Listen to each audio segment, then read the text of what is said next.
Convertible cars for £1,000. Summertime fun? Are they worth buying, or is it just a future headache? Let's take a look. The Volvo C70 convertible. It was launched in '99 and ran for about 5 years. There was a coupe as well, which also looks pretty good. There's a few different engine versions, but for £1,000 you'll be looking at a fairly decent 165 brake horsepower 2-litre version. It's a 2+2 convertible. It's quite luxurious inside because it was competing with the Mercedes CLK. Now the looks and the styling I think are great. It's aging really well and fast becoming a classic. There's some nice colour combinations available with 4 different coloured fabric roofs, which is electric by the way, so make sure it works. Now even though this Volvo is Swedish, there's a lot of British influence in this car from TWR, who turned the 850 into a race-winning British Touring Car Championship car. Overall, this is a relaxing summertime cruiser and good value for £1,000. This 2-litre sold a few days ago online for £920. It's in silver, it's done 110,000 miles. Looking at the photos, it looks really straight, really tidy. The private registration is included as well, and the seller describes it as being immaculate for its age. The MGF and F Roadster. Fun, small, mid-engine sports cars, lightweight, the engine's just behind you, they're both rear-wheel drive, and they both look quite attractive. Now the MGF was released first, then a few years later the TF replaced it. It's more or less the same car, it just had a few minor mechanical changes and a bit of a facelift. A few engines to choose from, 1.6, 1.8 or 1.8 VVC, which had 140 brake horsepower in the MGF and 160 in the TF. Now both these cars are very British, and they're quite underrated. They get put down quite a bit. Yes, they're not perfect, they are a bit cheap and rattly in places, but they are a fun, good looking car. They drive well, they're quite revvy, and overall, definitely a decent buy at £1,000. It has a manual roof, so there's no electrical problems, but do check if the head gasket has been upgraded. There's a few MGFs, MGTFs online, not as many as there used to be in this budget, but they all seem to be in straight condition, respectable mileage, various colours. I also recommend you buy the hardtop because they can be bought separately for about £150, which is a good option. The Teota MR2 Mk III. Like its predecessors, which I really like by the way, I'm a sucker for pop-up headlights. It's a mid-engined, rear-wheel drive sports car, and it decided to ditch the T-bar style roof and go full roadster. It's the last MR2 Toyota made, which is a bit sad.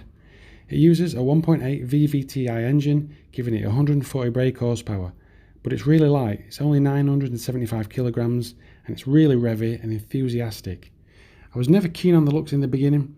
I didn't like those big headlights, probably because I prefer the previous generations too much, but as time is going on, the car's really growing on me, and I'm really starting to like it.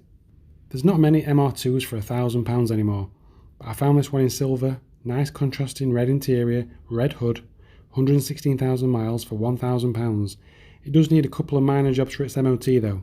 Prices are creeping back up for these. The BMW Z3.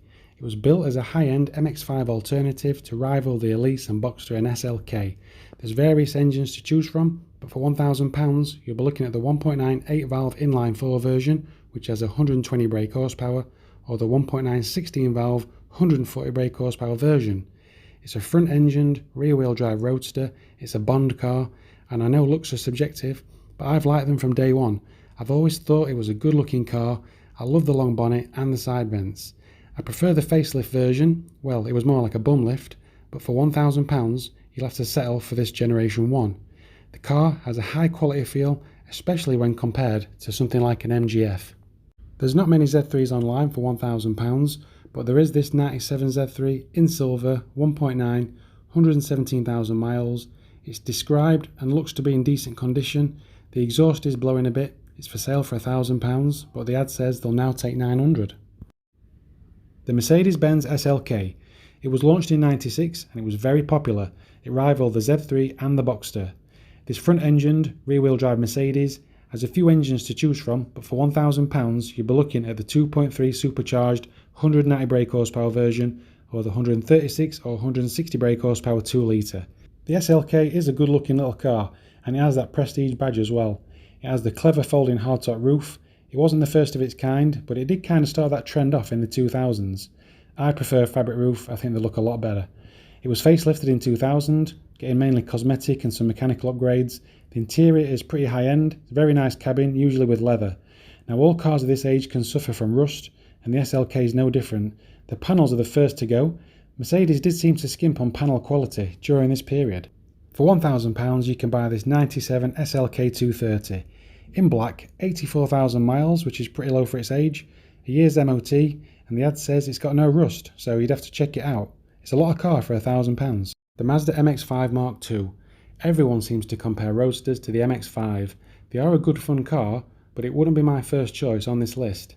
The Mark I is no longer under £1,000 anymore, and it's a struggle to get the Mark II as well. The MX5 is a fairly plain and a bit dull looking. I'm not that keen on the front end. There's a 1.6 108 brake horsepower version, but the one to buy is the 140 brake horsepower 1.8. This front engined rear wheel drive Roadster is a good fun drive. There's not a huge amount of mid-range power though. The best thing to do at this point is to bolt on a supercharger. The interior is okay, it's fairly basic, but it does the job. There's no luxury like in the SLK or TT, but luxury adds weight, and the MX5 is about being a fun light car. It's a reliable car generally, it has a nice easy manual roof, but it's rust that can be the issue with the MX5. I found this 1.8 MX5 online, £850 in bronze. Drives well apparently, 106,000 miles, but the seller says the body needs slight attention, so they're probably talking about rust. The Audi TT. It's one of those rare cases when a concept car makes it to production. Released in '99, it went down really well. It was a big hit for Audi. I really like the looks of this car, even more so as it's aging, and I prefer it to its replacement. Now for £1,000 it's the 1.8 turbo that's in budget, 150 brake horsepower two-wheel drive, 180 brake horsepower quattro, and a 225 brake horsepower 6-speed quattro. That's the one to buy. The V6 is not in budget, I'm afraid. It has a high-end and very stylish interior. It looks good even by today's standards, and I really like the baseball glove style. It has a fabric power hood, and overall I think it's a gorgeous car. It's a future classic for sure, and prices are low right now. I found this TT in black, 1.8 turbo, 225 brake horsepower, 110,000 miles, a long MOT, good looking car, good history, amazing rare baseball glove style interior, £1,000, but they will accept £800. There's a catch though, the electric roof won't open. It could be an easy fix, who knows. The Saab 9.3 convertible. I really like Saab, they had a good brand image, it's a shame they don't make cars anymore. This 9.3 has sophisticated styling, it has that cool Scandinavian vibe. There's a diesel available, but forget about that one. The one you want is the petrol 2-litre twin-scroll turbo, giving you 210 brake horsepower. The 2.8 V6 turbo is not in budget. It's a 2+2 convertible, it has an electric fabric hood, the interior is quite minimal but it's looking quite dated now. The £1,000 Saab convertible is much nicer than its rivals from that period. The CLK just rusts away, and the A4 and the 3 Series just aren't as nice for £1,000. This 2003 2-litre turbo Saab is in a great colour, 110,000 miles, everything works. It's not perfect, it's £1,000.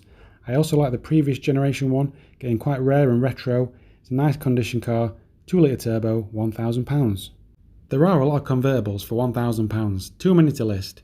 They even made more duller ones, like this 69,000 mile street car, £900, or a 72,000 mile Vauxhall Tigra, £1,000, or an 84,000 mile VW Beetle, £1,200. They even made a micro convertible. These car manufacturers have no shame, they'll literally chop the roof off anything. The bottom line is, the cars we really want are a bit rough for £1,000, so it's best in the long run to spend £2,000 to £3,000 and get a really nice pampered example while prices are low for these cars. Thanks for watching this video, I hope you enjoyed it. Leave a comment, like it, subscribe, check out my other videos. I'll see you later.